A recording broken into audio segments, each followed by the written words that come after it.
কংগ্রেসের নেতাকে আপনি রাস্তায় নামতে দেখবেন না। 2021 সালে বাংলায় বিজেপি হেরে যাওয়ার পর গরিব মানুষকে বিজেপির কেন্দ্রীয় সরকার, জনবিরোধী গরিব বিরোধী সরকার, গরিব মানুষের 100 দিনের টাকা আটকে রেখেছিল। আমরা দিল্লিতে গেছি আন্দোলন করতে, একদিন অধীর চৌধুরী রাস্তায় নেমে বিজেপির নেতাদের বিরুদ্ধে কথা বলেনি, আমাদের আন্দোলনে একদিনও সামিল হয়নি। 2019 সালে দক্ষিণ মালদা, বহরমপুর দুটো লোকসভায় কংগ্রেসের প্রার্থী জিতেছিল। এদের দায়িত্ব, দায়বদ্ধতা, কর্তব্য নয় যে যারা আমাদের ভোট দিয়ে জিতিয়েছে তাদের স্বার্থে, তাদের অধিকারকে অগ্রাধিকার দিয়ে মানুষের জন্য আমরা দিল্লিতে যখন পড়ে থেকে যাতে মানুষের পক্ষে লড়াই করছি, 100 দিনের টাকা যাতে দিল্লির বুক থেকে লড়াই করে ছিনিয়ে আনতে পারি, ওইদের উচিত ছিল না তৃণমূলের পাশে গিয়ে দাঁড়িয়ে বিজেপির বিরুদ্ধে লড়াইকে আরো সর্বাত্মক করা? করেনি। এরা খালি বিজেপির হাত শক্তিশালী করেছে। আজ থেকে 10 দিন আগে বিজেপির একজন কুচবিহারের নেত্রী বলেছে বিজেপি যদি বাংলায় ভালো ফল করে তাহলে বাংলায় লক্ষ্মীর ভান্ডার বন্ধ হয়ে যাবে। মায়েরা, দিদিরা, বৌদিরা যারা এসছেন, আপনারা বলুন তো, আপনারা চান লক্ষ্মীর ভান্ডার বন্ধ হোক?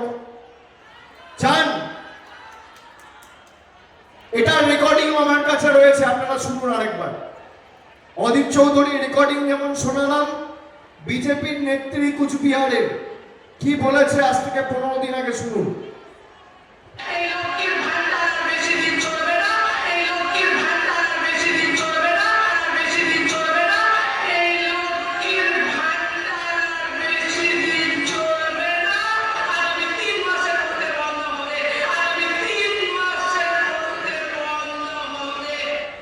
আরো একবার চালাচ্ছি, আবার শুনুন।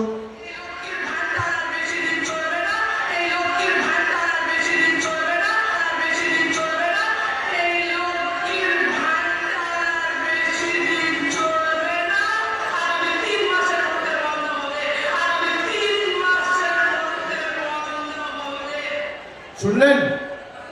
শুনলেন? সবার দেখুন মুখ ছোট হয়ে গেছে, সবার হাসি হাসি মুখ ছিল, যেই চালালাম এটা সবার মুখ ছোট হয়ে গেছে। এটা কে বলেছে জানেন? বিজেপির কুচবিহারের নেত্রী, জেলা কমিটির সহ সভাপতি, রাজ্য নেতৃত্বকে বসিয়ে বলেছে।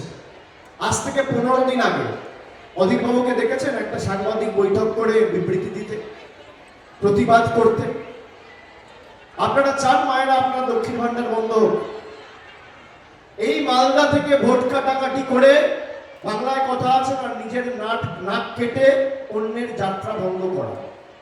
2019 সালে এখানে কংগ্রেস নিজের নাক কেটে তৃণমূলের যাত্রা ভঙ্গ করেছিল, বিজেপির হাত শক্তিশালী করেছিল। এই ভুলের যাতে পুনরাবৃত্তি না হয়। এই মালতীপুর বিধানসভা থেকে 65,000 ভোট পেয়েছিল কংগ্রেস, আর তৃণমূল ভোট পেয়েছিল 54,000। লাভকার হলো বিজেপি। এবার যেন মালতীপুর বিধানসভা থেকে তৃণমূল একা 1.5 লক্ষ ভোট পায়, আপনাদের সুনিশ্চিত করতে হবে। আর মায়েরা শুনুন, মায়েরা শুনুন, আপনাদের মুখ ছোট হয়ে গেছে যে লক্ষ্মীর ভান্ডার বন্ধ করে দেবে বিজেপি। যেমন 100 দিনের টাকা বন্ধ করেছে, যেমন আবাস বন্ধ করেছে, ঠিক তেমন হয়তো লক্ষ্মীর ভান্ডার বন্ধ করে দেবে। আপনারা খালি আমায় কথা দিন তো, আগামী 7 তারিখ গরম পড়লেও লাইনে দাঁড়িয়ে তৃণমূলকে ভোটটা দিয়ে তৃণমূলের হাত শক্তিশালী করবেন তো? কথা দিন সবাই, হাত দিন, কথা দিন। আর আমি আপনাকে কথা দিচ্ছি, যতদিন আমাদের তৃণমূলের সরকার এই বাংলায় আছে, ভারতবর্ষের প্রধানমন্ত্রী, রাষ্ট্রপতিও যদি চায় আপনার লক্ষ্মীর ভান্ডার স্পর্শ করতে পারবে না। যতদিন তৃণমূল আছে আপনার লক্ষ্মীর ভান্ডার কাউকে আমরা স্পর্শ করতে দেবো না। বিজেপির যত বড় নেতা হোক, যত বড় কংগ্রেসের নেতা হোক, আপনার লক্ষ্মীর ভান্ডার মাসের 1 তারিখ 2 তারিখ প্রতি মাসে আপনি যেভাবে পাচ্ছেন, যতদিন বাংলায় মামাটি মানুষের সরকার আছে আর আমরা আছি, আমাদের গ্যারান্টি প্রতি মাসের শুরুতে আপনি লক্ষ্মীর ভান্ডার পাবেন। কোনো চিন্তা করবেন না, এটা আমাদের গ্যারান্টি। আপনি খালি দেখুন যে আপনার অধিকারের স্বার্থে কে লড়ছে। এই মালদা জেলায় দীর্ঘদিন ধরে আপনারা সিপিএম এর সাংসদকে সুযোগ দিয়েছে, কংগ্রেসের সাংসদকে সুযোগ দিয়েছে, পরবর্তীকালে সিপিএম থেকে যাওয়া খগেন মুর্মুকেও 5 বছর সুযোগ দিয়েছে। আপনি আমাকে যদি দেখান যে 5 বছরে খগেন মুর্মু একটা বুথে কেন্দ্র থেকে কোনো একজন কেন্দ্রীয় মন্ত্রীকে নিয়ে এসে সাধারণ মানুষের উন্নয়নের স্বার্থে একটা পর্যালোচনা বৈঠক করেছে, আমি রাজনীতি ছেড়ে দেব, আপনি দেখাতে পারবেন না। আমরা দুয়ারে সরকার করেছি, প্রতি 2 মাস অন্তর অন্তর কথা দিয়ে কথা রেখেছি। আজকে দেখুন, যারা আচ্ছাদিনের স্বপ্ন দেখিয়ে ভারতবর্ষে ক্ষমতায় এসেছিল, আজকে প্রধানমন্ত্রী কি ভাষায় তার বক্তব্য রাখছে আপনারা শুনেছেন তার কথা? বলছে যারা মাছ খায় তারা দেশ বিরোধী। হিন্দু মুসলমানের মধ্যে ধারাবাহিকভাবে ইচ্ছাকৃতভাবে ঘৃণা, বিদ্বেষ, বৈষম্য তৈরি করা। আর আমরা বিশ্বাস করি বৈচিত্র্যের মধ্যে একতার মূল মন্ত্রে। নানা ভাষা, নানা মত, নানা পরিধান, বিবিধের মাঝে দেখো মিলন মহান। আমরা গণতন্ত্রে মানুষের ক্ষমতায় বিশ্বাস করি। আমি নবজোয়ানে যখন প্রায় 2 মাস 60 দিন রাস্তায় ছিলাম, আমাকে কত মা, দিদি, বৌদি রাস্তায় শঙ্খধ্বনি, উলুধ্বনি, আশীর্বাদ, দোয়া দেওয়ার সময় আমাকে বলেছিল, বাবা 500 টাকায় লক্ষ্মীর ভান্ডারে আর সংসার চলছে না। জিনিসপত্রের দাম, চাল, ডাল, গম, আটা, তেল, জিনিসপত্রের শাক সবজির দাম এত বেড়ে গেছে যে প্রতি মাসে 500 টাকায় আর লক্ষ্মীর ভান্ডারে বাড়ি চলছে না। বাবা দিদিকে বলো না একটু বাড়াবে। আমি বলেছিলাম, মা আপনি আপনার অধিকারটাকে সামনে রেখে লড়াই করুন। আমার যতটুকু সামর্থ্য, এখতিয়ার, ক্ষমতা রয়েছে, আপনি যাতে আগামী দিন লক্ষ্মীর ভান্ডার পান এবং লক্ষ্মীর ভান্ডার বাড়ে তার ব্যবস্থা আমি করুন। আপনারা বলুন, মে মাসে কথা দিয়েছিলাম, আজকে এপ্রিল মাসের 1 তারিখে যারা মাসে 500 টাকার বছরে 6000 টাকা লক্ষ্মীর ভান্ডার পেতেন, তারা 1 এপ্রিল থেকে এখন মাসে আর 500 নয়, মাসে 1000 আর বছরে 12000 টাকা পাচ্ছে। তপশিলি জাতি, উপজাতি তালিকাভুক্ত মায়েরা বছরে 12000 পেতেন, মাসে 1000 পেতেন, তারা এখন বছরে 14400 টাকা আর মাসে 1200 টাকা পাচ্ছে। আমাদের সরকার দিয়েছে। আমরা কথা দিয়ে কথা রেখেছি। এই মালদা জেলাতে আমাদের সরকার ক্ষমতা আসার পর, আমি আপনাকে তথ্য দিচ্ছি, এই যে গরিব মানুষের 100 দিনের টাকা বন্ধ করে রেখেছিল, আমরা যেই 100 দিনের টাকা আন্দোলনকে সামনে রেখে লড়াই করেছিলাম, আমরা বলেছিলাম আপনার টাকার হয় দিল্লি থেকে আমরা আদায় করে নিয়ে আসবো, আর না হলে আমরা বিকল্প অর্থের ব্যবস্থা করব। আমরা দিল্লিতে গেছিলাম মানুষের হয়ে, তাদের অধিকারের স্বার্থে লড়াই করতে। আমাদের মহিলা সাংসদ, বিধায়কদের চুলের মুঠি ধরে টেনে হিচড়ে দিল্লির কৃষি ভবন থেকে বিজেপির অমিত শাহের অধীনস্থ দিল্লি পুলিশ আর সিআইএসএফ বার করে দিয়েছিল। একদিনের জন্য, এক মুহূর্তের জন্য, 1 মিনিটের জন্য অধীর চৌধুরীরা এসে, মোহাম্মদ সেলিমরা এসে পাশে দাঁড়ায়নি। কিন্তু মমতা বন্দ্যোপাধ্যায়ের সরকার কথা দিয়ে কথা রেখেছে।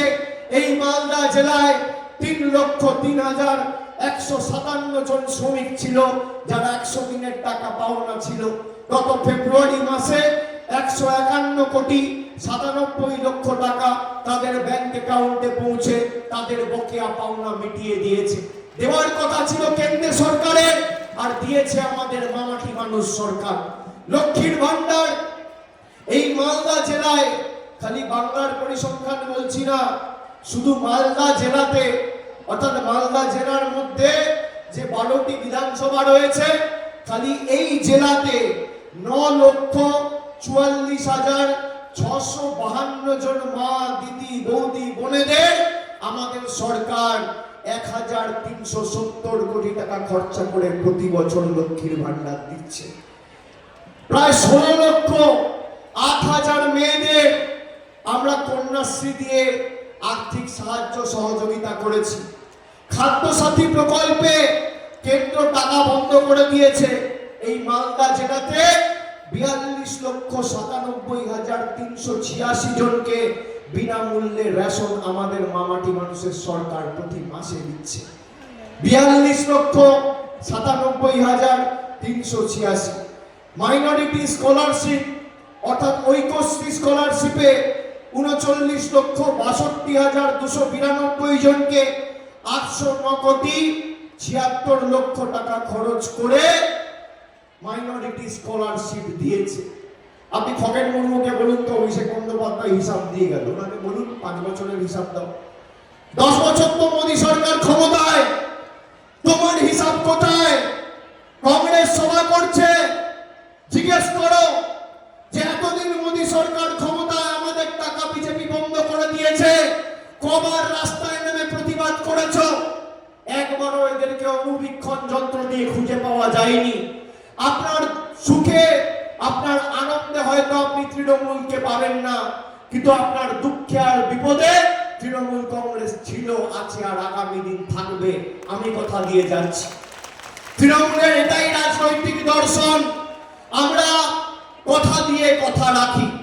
আমরা বলেছিলাম Kanyashree, student credit card, Khadyasathi, Swasthyasathi, লক্ষ্মীর ভান্ডার, এই প্রকল্পগুলো বাস্তবায়িত করে দেখাবো। অন্যদিকে বিজেপি বলেছিল আচ্ছে দিন আসবে, সবাই 15 লক্ষ টাকা পাবে। কেউ পেয়েছেন? উত্তর হচ্ছে না। বলেছিল বছরে 2 কোটি চাকরি হবে। কোন মালদায় একটা বুথে আমাকে দেখান খগেন মুর্মু কোন যুবক যুবতীর হাতে একটা কর্মসংস্থানের নিয়োগপত্র তুলে নিয়েছে বিগত 5 বছরে? আমি আপনাদের কাছে তৃণমূলের হয়ে ভোট চাইতে আসবো না, দেখাতে পারবেন না। এদের খালি কাজই হচ্ছে মানুষের মধ্যে বিভাজন, বৈষম্য তৈরি করে, বাংলাকে অশান্ত করে, দাঙ্গা লাগিয়ে নিজেদের রাজনৈতিক স্বার্থ চরিতার্থ করা। আগামী 7 তারিখ শুধুমাত্র তৃণমূলের প্রার্থী প্রসূন বন্দ্যোপাধ্যায়কে জেতানোর ভোট নয়, এই ভোট বিজেপিকে উচিত শিক্ষা দেওয়ার ভোট, প্রতিবাদের ভোট, প্রতিশোধের ভোট, প্রতিরোধের ভোট। যারা 5 বছর আগে আমাদের মিথ্যে প্রতিশ্রুতি দিয়ে, আমাদের আবেগের সাথে ছিনিমিনি খেলে নিজেদের স্বার্থ চরিতার্থ করেছে, তারা যে ভাষায় বোঝে তাদের